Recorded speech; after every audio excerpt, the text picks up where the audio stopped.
सिर्फ और सिर्फ 2 घंटे, 120 सवाल और एक छोटी सी गलती आपका पूरा का पूरा सिलेक्शन रोक सकती है।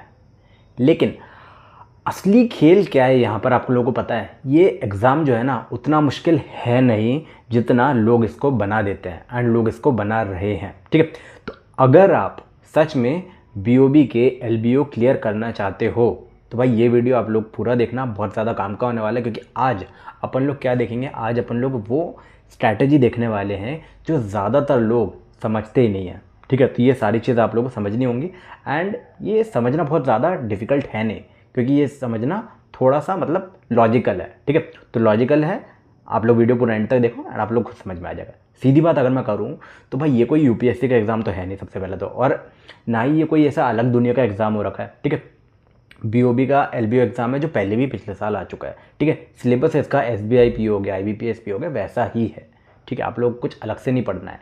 गलती यहाँ पर तुम लोग क्या करते हो ना कि नई नई किताबें, नए नए रिसोर्सेज हो गए और फिर वही कन्फ्यूजन आपके मन में पैदा हो जाता है। तो ये कन्फ्यूजन से आप लोग को बचना है। सही तरीका यहाँ पर क्या है, देखो रीजनिंग के रिसोर्सेज हो गए, ठीक है, या फिर आपके जीएस के रिसोर्सेज हो गए, सब चीज़ों में आप लोग को स्ट्रैटेजी ना अपनी बदलनी नहीं है। थोड़ा सा आप लोग चेंज करना होगा बट बदलनी नहीं है आपको स्ट्रैटेजी। पढ़ते रहना है जो आप लोग अभी तक पढ़ रहे थे। ठीक है, कैसे पढ़ना है सारी चीज़ों पर थोड़ा समझो। टोटल क्वेश्चंस जो हैं सबसे पहले तो यहाँ पर 120 आने वाले हैं। टोटल मार्क्स जो होंगे वहाँ पे 120 रहेंगे। टाइम लिमिट आपकी 120 मिनट ही रहेगी। हर सेक्शन के लिए आपको 30 मिनट मिलेंगे। ठीक है, नेगेटिव मार्किंग की अगर बात कर लें तो 0.25 की यहाँ पर नेगेटिव मार्किंग रहेगी। सेक्शनल कट ऑफ यहाँ पर आप लोगों का रहेगा एंड जनरल का आप लोगों का 40% हो गया, जैसे है ना, रिजर्व्ड वालों का 35%, इस टाइप से रहने वाला है। ठीक, मतलब क्या है कि हर सेक्शन को आपको रिस्पेक्ट देना पड़ेगा एंड कोई भी सेक्शन आप लोगों को इग्नोर नहीं करना है। अगर आप इग्नोर करोगे सीधा सीधा रिजेक्ट हो जाओगे। तो अगर आपको रिजेक्ट नहीं होना चाहते तो आपको इग्नोर नहीं करना है। ठीक है, सेक्शन वाइज की अगर कुछ स्ट्रैटेजी की बात करूँ मैं, थोड़ी सी चीज़ें आप लोगों को बताऊँ तो भाई बैंकिंग नॉलेज हो गया। सबसे पहले तो बैंकिंग नॉलेज आपका 30 मार्क्स का यहाँ पर आने वाला है। ये आपका ना यहाँ पर सिलेक्शन जो हो गया आपका ये बनाएगा। ठीक है, आपका फोकस होना चाहिए, मतलब जैसे कि हो गया आरबीआई का रेपो रिवाइज रेट हो गया। ठीक है, इसके अलावा सीआरआर हो गया, एसएलआर हो गया, एनपीए हो गया, लोन्स हो गया, अकाउंट्स हो गए, एनईएफटी हो गया, आरटीजीएस हो गया, यूपीआई पेमेंट हो गया। यूपीआई बहुत ज़्यादा चल रहा है अभी के टाइम पे, है ना। बैंकिंग के एक्ट्स हो गए। ठीक है, ये सारी चीज़ें आप लोगों को थोड़ा सा नॉलेज होना चाहिए। टिप दूँ अगर आप लोगों को तो भाई आप रोज़ अगर 30 मिनट से पढ़ते रहोगे तो भाई आपका हो जाएगा आराम से, ये एंड तक हो जाएगा। रट्टा आप लोग को नहीं मारना पड़ेगा। बस 30 मिनट आप लोग करते जाओ, एक एक टॉपिक एक दिन में निपटाओ। इंग्लिश लैंग्वेज की बात कर लें तो 30 मार्क्स का आपका इंग्लिश लैंग्वेज आने वाला है इसके बाद। ठीक है, बहुत ज़्यादा इसको आप लोग इग्नोर करते हो मुझे मालूम है, एंड ये इग्नोर करोगे तो ये आपके लिए डेंजरस हो जाता है। आप लोग यहाँ पर फोकस थोड़ा बना कर रखना है। रीडिंग कॉम्प्रिहेंशन पर थोड़ा सा फोकस करो। आपका एरर डिटेक्शन हो गया, क्लोज टेस्ट हो गए। ठीक है, इन सारी चीज़ों को आपको इग्नोर करते नहीं चलना है, क्योंकि यही वो सेक्शन है जो आपका सिलेक्शन दिलवाने वाला है। यही वो सेक्शन है जो आपका सिलेक्शन दिलवाने वाला है। डेली न्यूज़ पेपर पढ़ने पर मत जाओ। ठीक है, आप लोग अपनी रीडिंग की थोड़ा सा हैबिट डेवलप करो, है ना, और आप लोगों का हो जाएगा। ठीक है, अब रीजनिंग की बात कर लें तो आपका क्वांट हो गया, जैसे कि 30 मार्क का आपका क्वांट आने वाला है यहाँ पर। ठीक है, तो एक गेम चेंजर सेक्शन होने वाला। सबसे पहले तो फोकस के जो टॉपिक हो गया, जैसे कि आपका पजल हो गया, सिटिंग अरेंजमेंट हो गई। ठीक है, उसके अलावा आपका टीआई डेटा इंटरप्रिटेशन आप लोगों का आ जाता है बार बार अर्थमेटिक में भी। ठीक है, प्रॉफिट लॉस हो गए आपके। ठीक है, इन सारी चीज़ों पर आप लोगों को थोड़ा सा ध्यान देना है। ठीक है, रियलिटी अगर मैं बताऊं तो 70% पेपर यहीं से आता है एंड यहीं से आप लोगों का सिलेक्शन रुकता भी है। अगर आप लोगों ने इसकी प्रैक्टिस नहीं करी तो आपका सिलेक्शन यहाँ पर थोड़ा सा मुश्किल हो जाएगा। ठीक है, ये तो नहीं कहूँगा कि नहीं होगा, और जहाँ तक है नहीं ही होगा। ठीक है, ये आप मान करके चलो, क्योंकि कॉम्पिटिशन इतना है। अब जनरल अवेयरनेस की बात करें तो 30 मार्क का आपका जनरल अवेयरनेस रहेगा। ये फ्री के मार्क्स यहाँ पर सेक्शन आप लोगों को मिल सकता है अगर आप लोग की जनरल नॉलेज अच्छी है तो।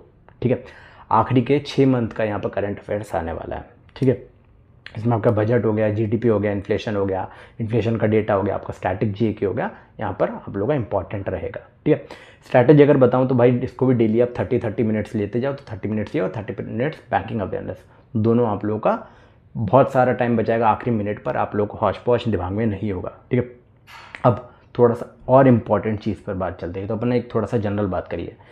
सिलेबस सबका सेम है। ठीक है, सिर्फ मॉक टेस्ट यहाँ पर अलग बनता है। ठीक है, सिलेबस सेम है, थोड़ा सा मॉक टेस्ट अलग बनता है। वीक में आप लोग 2 मॉक टेस्ट अभी से कंपलसरी दो। ठीक है, अगर आपका सिलेबस एक भी बार हो चुका है ना, तो 2 मॉक टेस्ट कंप्लीटली दो एंड उसका एनालिसिस करो, कंप्लीट करो, हर एक क्वेश्चन को देखो, ठीक है, कोई भी क्वेश्चन आपसे छूटे ना। एंड खुद से पूछो ये चीज़ कि कहाँ आपका टाइम वेस्ट हुआ, ठीक है, कौन सा टॉपिक है जो आपका वीक है, ठीक है, इन सब में जो वीक निकल के आ रहा है, एक्यूरेसी आपकी क्यों गिर रही है, क्योंकि एक्यूरेसी थोड़ा सा इंपॉर्टेंट होती है दोस्तों, ठीक है। अब डेली आप लोग एक टाइम टेबल बनाना, एंड मैं जानता हूँ कि ये टाइम टेबल को आप फॉलो नहीं कर पाओगे, ठीक है, तो आप लोग टाइम टेबल के हिसाब से ज़्यादा मत डिपेंड हो, लेकिन आप लोग ये टाइम वाइज डिवाइड कर लो कि आपको इस सेक्शन में इतने टाइम देना ही देना है, ठीक है। जैसे इंग्लिश में हो गया 30 मिनट देना ही देना है, करंट अफेयर्स और बैंकिंग अफेयर्स में आप लोगों को दोनों को मिला करके 1 घंटा देना ही देना है। इंग्लिश जो आपका क्वांट हो गया और रीजनिंग हो गया, दोनों को आपको एटलीस्ट 1 घंटा और 1 घंटा देना ही देना है, ठीक है। इस टाइप से आप लोग करोगे तो ज़्यादा टाइम आप लोग का एक दिन में नहीं लगेगा। फाइनल 10 से 15 दिन की अगर मैं स्ट्रैटेजी बताऊं तो इस टाइम पर आप लोगों को नहीं पढ़ना रहेगा आखिरी के टाइम पर, ठीक है। इस टाइम पर आप सिर्फ रिवीजन करोगे और मॉक करोगे, और यही वो स्टेज है ना दोस्तों जहाँ पर आप लोग का सिलेक्शन का मेन चीज़ डिसाइड होती है, जो ये थोड़ा सा इंपॉर्टेंट है। यहाँ पर आपके शॉर्ट नोट्स जो आपने अभी तक बनाए हैं वो थोड़े से काम आएंगे, ठीक है।